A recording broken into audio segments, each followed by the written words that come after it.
Hey everybody, welcome back to the NC State Insider Podcast on SI. I'm your host and lead NC State beat writer, Tucker Sennett.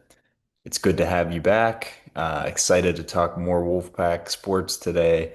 Today we're going to talk about a guy who, made an enormous impact at this school for this football program and went on to have an unbelievable career at the next level. Truly, truly impressive.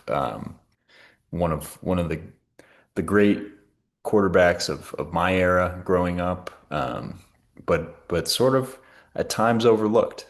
And if you don't know who I'm talking about by now, I'd be surprised. And that's going to be Phillip Rivers. And what we're going to do today is we're going to talk about making a case for Phillip Rivers in the Pro Football Hall of Fame.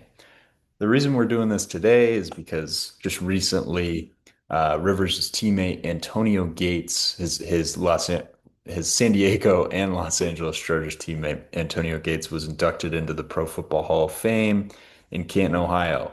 Um, Rivers was there, obviously, to support his buddy, who he had a absolutely incredible partnership with while he played for the Chargers, and they were as dynamic as it gets. Just a true gunslinger and a true chain moving tight end, just beastly.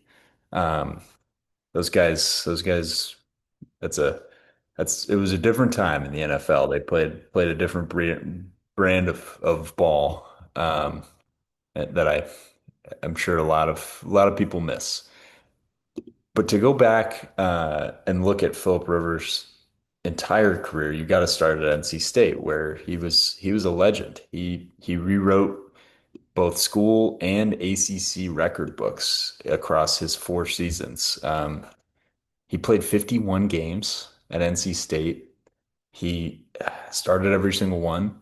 Um, just an unbelievable career. Um, Finished with over 13,000 passing yards and 95 passing touchdowns, completed over 1,000 passes.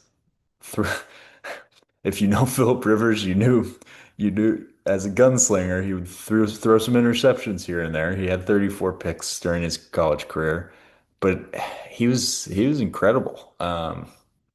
His freshman year, he threw 25 touchdown passes to 10 interceptions.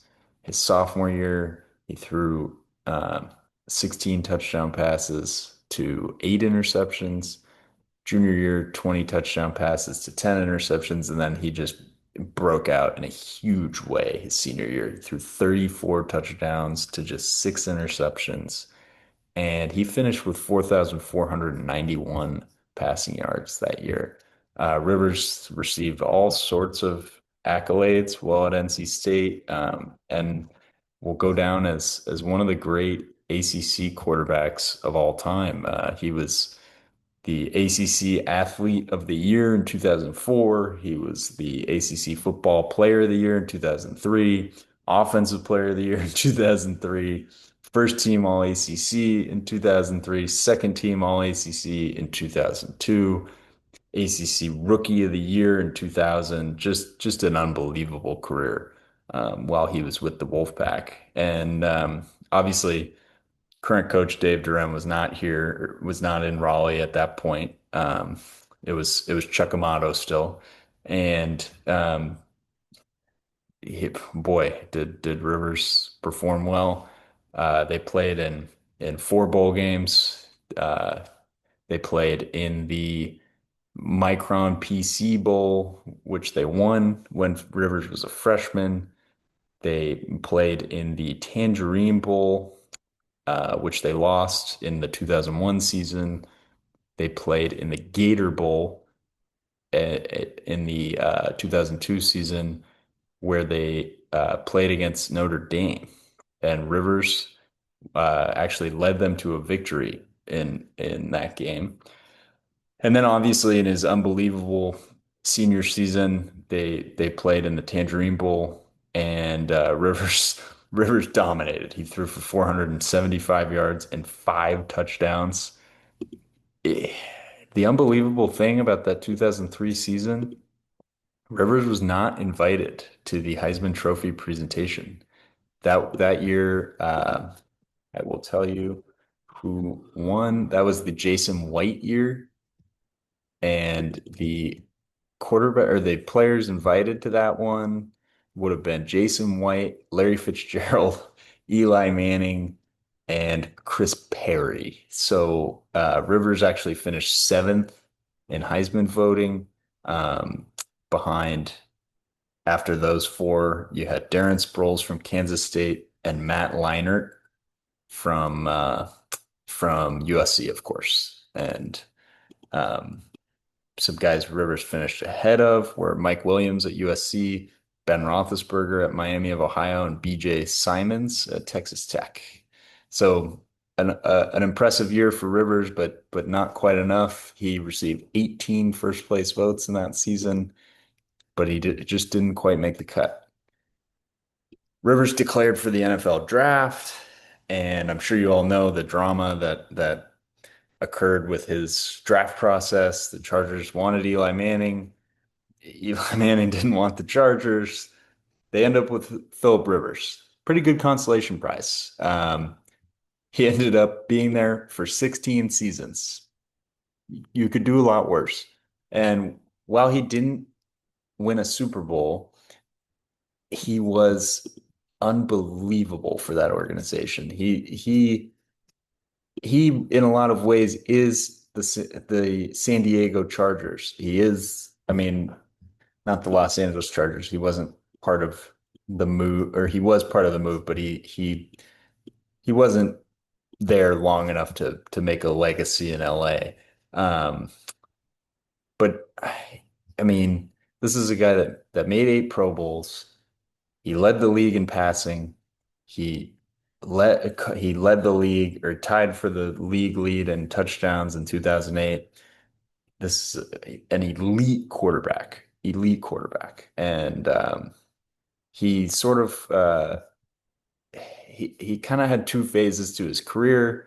He had this early phase where he was a elite gunslinger, um, just leading sometimes undermanned Chargers teams to pretty competitive seasons. And then he had this sort of old man Phil era where this guy, the arm strength wasn't there, but he found a way. He won a lot of games and just he he led that team to places that they probably shouldn't have been, and wouldn't have been without him. The knock on Rivers as a quarterback is he never had the playoff success. He never had the Super Bowl. He had a 5-7 playoff record and a 16-10 touchdown to interception ratio in the postseason. Rivers, you know, he he just it felt like when they had the team, they'd run into the Patriots or the Broncos or the Ravens, teams like that, and they just couldn't get over the hump. Whether that was coaching or poor defense, he always had weapons, but something would go wrong, and they just never could quite get there. Rivers has been accused of sort of being the the stat guy from this era while the other guys were winners. Obviously, he gets compared to Eli a lot just because of the way that draft went down, and Eli won 2 Super Bowls, so it's disappointing. But this is a guy who should be in the NFL Hall of Fame. Now, will he be a first ballot Hall of Famer? Maybe not, given who's on the ballot next year. Guys like Drew Brees, Larry Fitzgerald, Frank Gore. These guys all have, incredible accolades.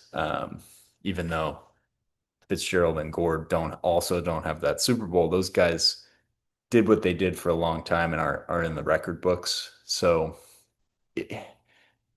I'd say the closest argument would be Gore. But we'll see. And there's guys who are already on the ballot who could be getting in ahead of those first ballot guys, I would say. Breeze and Fitzgerald are automatic first ballot. Rivers and Gore might have to sit out.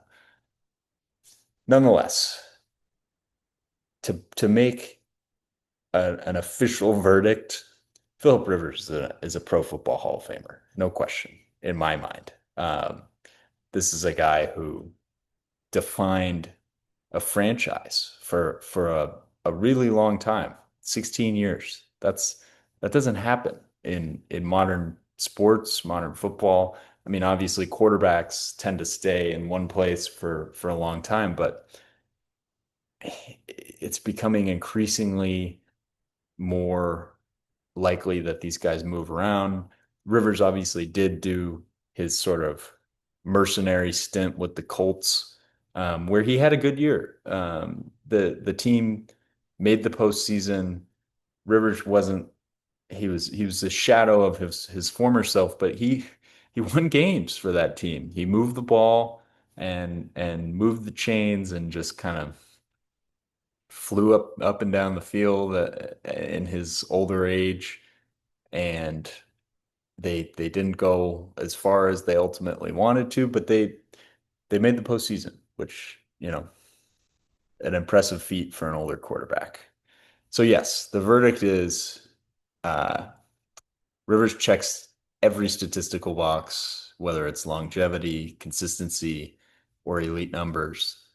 He doesn't have the rings or top tier personal awards like All Pro, but you have to remember who this guy was playing in the same era with.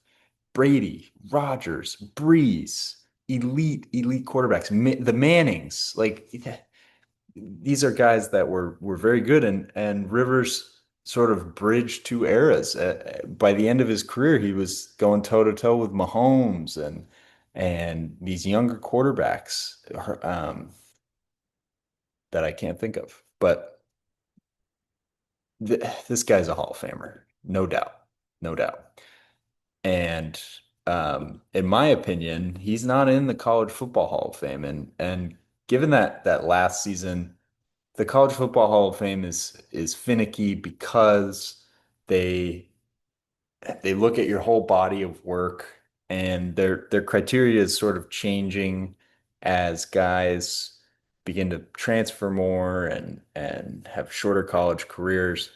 But Rivers distinguished himself in college and established a reputation for North Carolina State football as a legitimate football program. He did. There's no denying that. They won big games. They beat Notre Dame. That he should be in the College Football Hall of Fame as well. That's all I got today. Thanks for tuning in to the NC State Insider Podcast, where we talk about Philip Rivers, the current Wolfpack, all things Wolfpack. Thanks again. Have a good day.